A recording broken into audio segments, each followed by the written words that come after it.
Toute la journée, 7 jours sur 7. C'est l'information santé en continu et de la musique sur Radio Afrique Santé. Le journal Erwan Oliyide.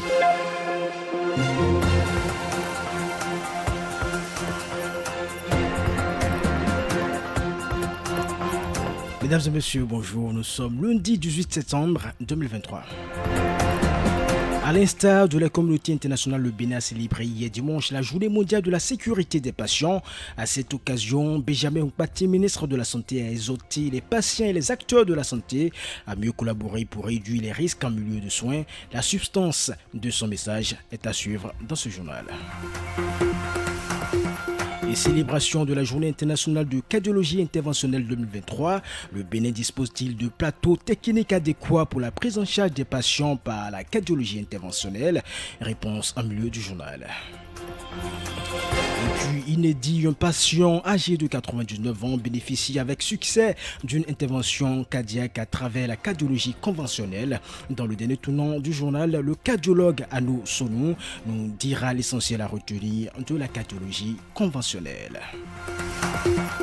À la technique Tibus Arehenou, à la présentation Erwan Oliyide, bienvenue au journal Santé en direct du studio Vincent Folli au Bénin. Le 17 septembre de chaque année est consacré à la sécurité des patients. Cette année, la Journée mondiale de la sécurité des patients est célébrée sur le thème « Faire des patients les acteurs de leur propre sécurité ». Le but visé à travers ce thème donc est de mieux impliquer les patients, leurs familles et les soignants dans les actions de réduction de risques en milieu de soins pour que les résultats sanitaires soient améliorés. Au Bénin, le ministre de la Santé a adressé un message à ses concitoyens à l'occasion de cette célébration.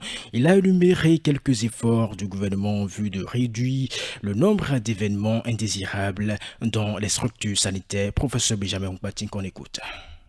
Le ministère de la Santé s'investit depuis bientôt 5 ans à former les professionnels de santé sur la prévention des risques à travers l'amélioration de l'environnement de travail, notamment la promotion de la veille sanitaire, la politique de vigilance dans maints domaines de la santé, la promotion des actions de prévention et de contrôle des infections pour ne citer que cela. Ces efforts qui visent la réduction du nombre d'événements indésirables dans les établissements de soins sont en cohérence avec l'option prise par l'autorité de régulation du secteur de la santé de faire de la sécurité sanitaire du patient dans les établissements de soins le préalable à la certification et à l'accréditation.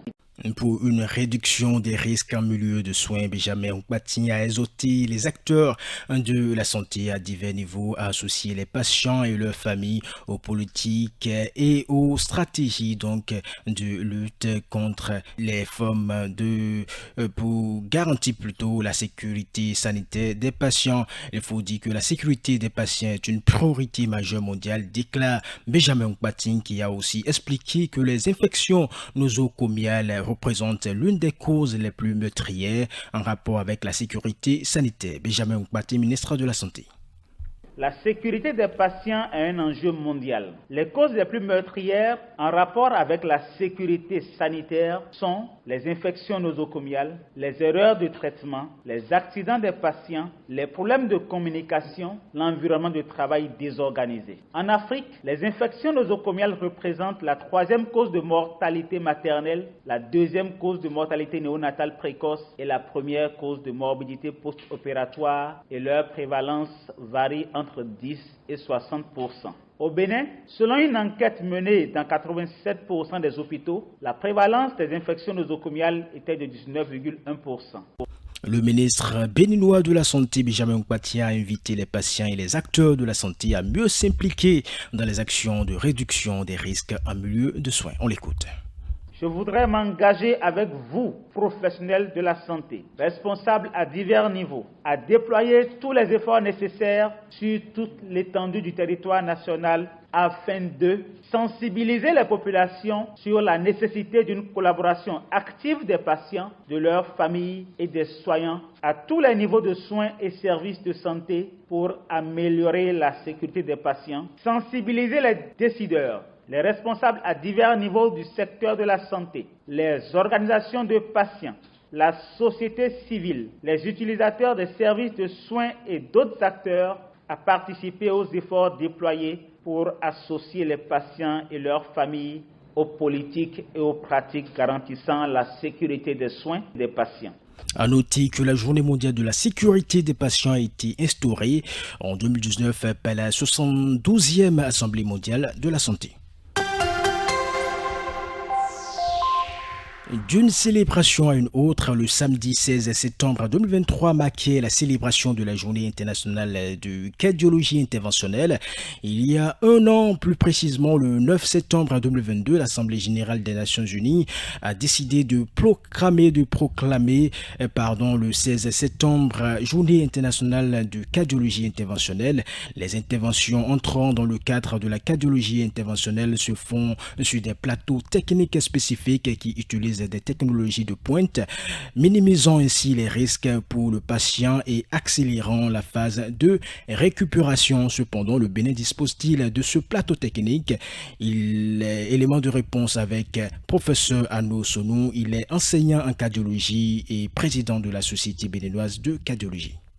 La rythmologie se pratique au Bénin depuis environ 17 ans à travers la stimulation cardiaque. C'est vrai que depuis ce moment, toute la rythmologie ne se pratiquait pas, mais depuis environ 2 mois, nous avons installé au CNHU la deuxième partie de la rythmologie, notamment le matériel d'électrophysiologie et d'ablation endocapitaire. Donc la cardiologie interventionnelle se pratique au Bénin. Bien sûr, c'est la coronarographie qui est en cours, cette fois-ci, d'installation à travers des projets bien pilotés par l'autorité du ministère de la Santé qui fait beaucoup dans le domaine de la cardiologie afin de réduire les évacuations sanitaires. À l'instant, professeur Anno Sonou, cardiologue et président de la Société béninoise de cardiologie.